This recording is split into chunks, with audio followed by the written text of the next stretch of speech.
I mean, Laura, I'm sure lots of this, although this is a different case, is sort of familiar to you, and you work all over the world.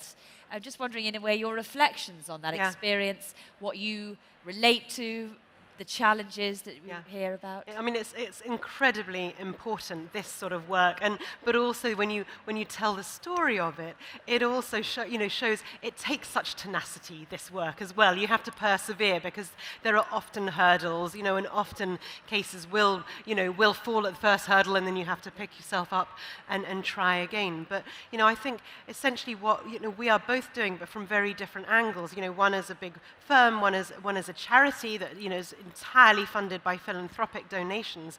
We're essentially trying to put the planet and its people at the center of things. And the big corporations have got such an army of lawyers working for their interests, not thinking about long-term sustainability. And so we really are thinking about, well, what does the Earth need? What do people need? And working also with, from a position of human rights. One of the big things we're trying to do is really establish that governments have a human rights obligation to take action on climate change, on environmental issues. So we last year worked with the Torres Strait Islanders to take a case. The Torres Strait Islands are between Queensland and Australia and Papua New Guinea, and worked with them to take a case to the UN Human Rights Committee, essentially saying that Australia's inaction on climate change was a violation of their human rights, including their right to culture. And that was upheld. That's the UN Human Rights Committee decided that was in fact the case.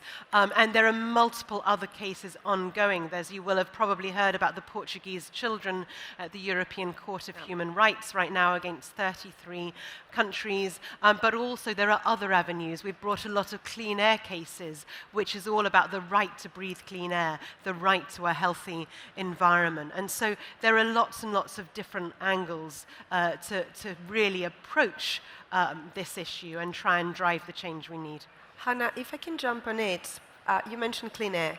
So what is interesting about this all strategic litigation project and work, it's not only about the impact to our clients, and it's not only about the impact for this specific litigations that in case that we are working on, but it's how it reverberates in the entire ecosystem, how it impacts not only BHP, but all of their stakeholders, their shareholders, board of directors, employers, competitors as well, because the fact that Clarke OBE or Pogust Goodhead are suing one mining company, it signals to the other mining companies that they better comply with the regulation.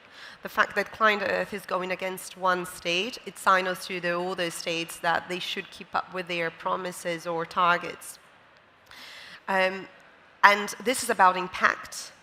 Because one thing is the product of my work, which is giving back to my clients what the law gives right to them and charging a fee. But another thing is the impact, how it changed potentially the society. Talking about old law and new law, we are using old law to form new law, case law, advocacy, green lobbying. Yeah. So you said tenacity, and I mean, it's so inspirational listening to you both talk, and hopefully those changes are happening. But in the face of big corporations, governments, it's a huge change. Do you feel like that is a big struggle to get the messaging across that this might happen if you don't protect the planet and look after the planet? And we start with you, Laura, and hear your reaction. So I think there is a great growth in corporates who are really committed and trying to do the right thing, right? And none of this is easy. It's not easy to think about how you eliminate carbon from your operations. None of this is easy. And essentially, what we want to do, we don't want to make the best the enemy of the good and sue people who are trying to do the right thing but just not getting it all right. And so we're trying to provide thought leadership. We're saying, this is what good looks like. This is what your legal responsibilities are. Here are your risks, whether that's on biodiversity risk and liability, whether it's on climate. So there is in large part the commitment, but it's a bit like a great big tanker, right? There's inertia there, and we've got to move the way the tanker moves very, very fast to get on track to meet 2050 and to keep global warming below 1.5 degrees. But yes, the scale of the challenge is huge, but mindsets are changing. The question is just, are they changing fast enough? And can we, with the law, set the right precedents that accelerate that behavioral change and accelerate that change in how people make decisions? Yes, and it's also important to notice that it's not against all big corporations, not against the idea of multinationals. We actually need them for a transition that will be fast. And also important to remember that we are not in front of headquarters throwing stones and saying that they are bad and ugly. We are going before judges and courts and claiming that they didn't comply with the law. So it's not against corporations. It's against non-observancy of the state of law. That's I think that's the thing.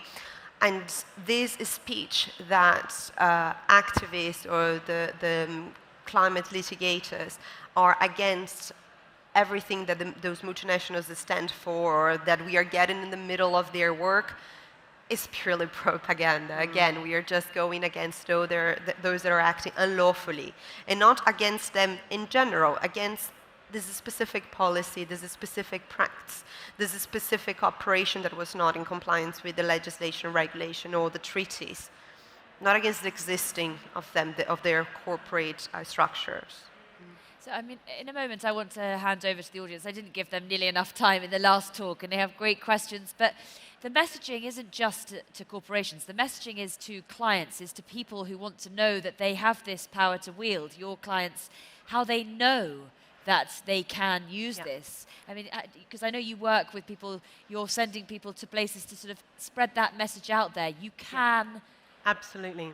Absolutely, because there's no point having the right laws in place if you don't have people who know how to use it. And so that's why in China we're training judges and prosecutors, and in the Philippines we're training lawyers. We're really trying to build the number of people who know how to hear environmental cases, bring environmental cases, and I think that's incredibly important. But we've also, access to justice is incredibly important. We spent 13 years campaigning for individual citizens in the EU to have access to justice on environmental issues. And previously it was only NGOs that could do it, and now any individual, if they have an environmental claim, they can bring that. And so it's that question. It's about the access to justice, and it's also about understanding how you navigate these things, how you use the law as a lever, both for your own interests, but for that broader good. Access to justice is an important thematic. I see that there are some barriers to access it. I see 3 main barriers. First, informational. You say, how do your clients know that they have these rights? They don't. That's the thing. Not always people know about their rights, the extent of their rights, or their damages, or how to go after that.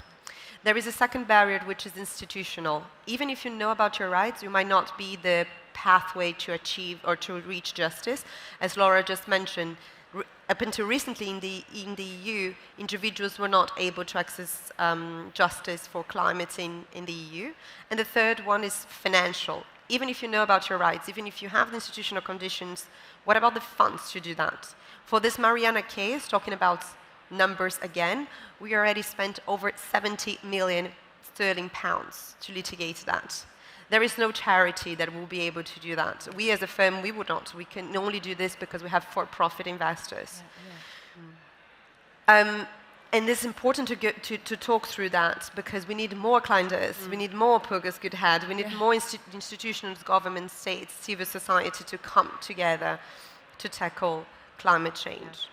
And there's an interesting differentiation really here between we're driving at the same change, right? We're using the law to create a better future for all, but we're coming at it from different perspectives. So Pogust Goodhead are very much, it's on a profit basis. So people invest in your litigation efforts, and then they get a return. When you win, then they get some money back. Clarke OBE as a charity doesn't bring in litigation funding, as in funders saying, I'll pay you to do this this case and I think I'll get some money back. So we're looking purely, we're working on a purely philanthropic basis, and we get funding, but we're then making our decisions purely on where we think we can have the most impact, but not thinking about how we bring those returns. So they're just and it's different beautiful models. Yeah. Because she can do things that I cannot. Yeah. I cannot go to my investors and say, what about this crazy climate litigation here that could have probably like the chance of winning are very low,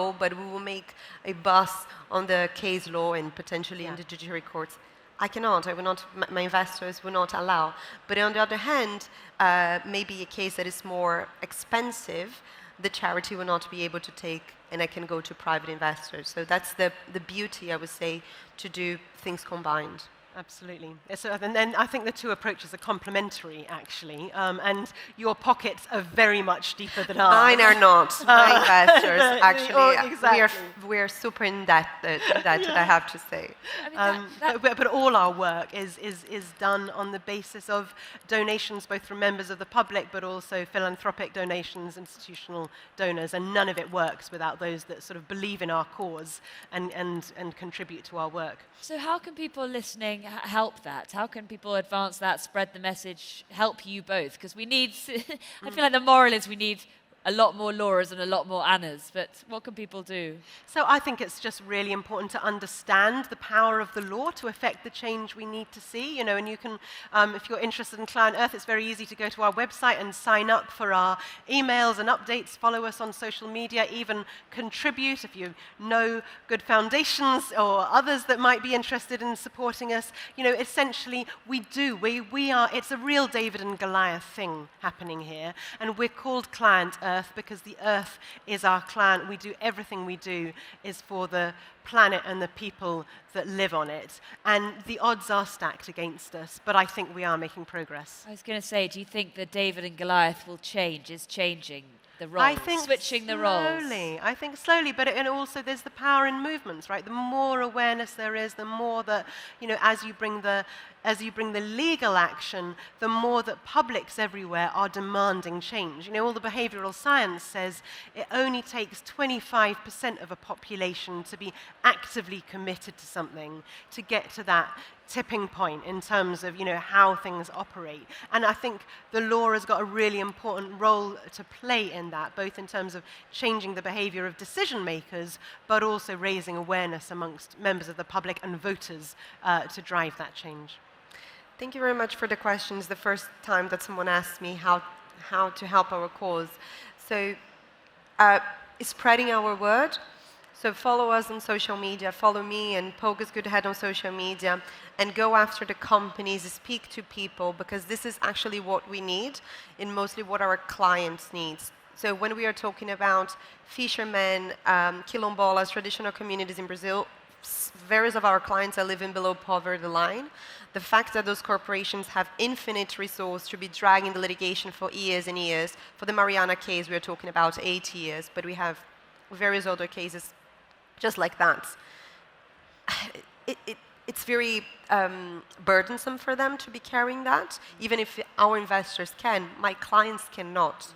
So as soon as they can reach a fair, complete settlement in respect of their damage, the better for them. So if you can help me to spread this word, that would be very appreciated.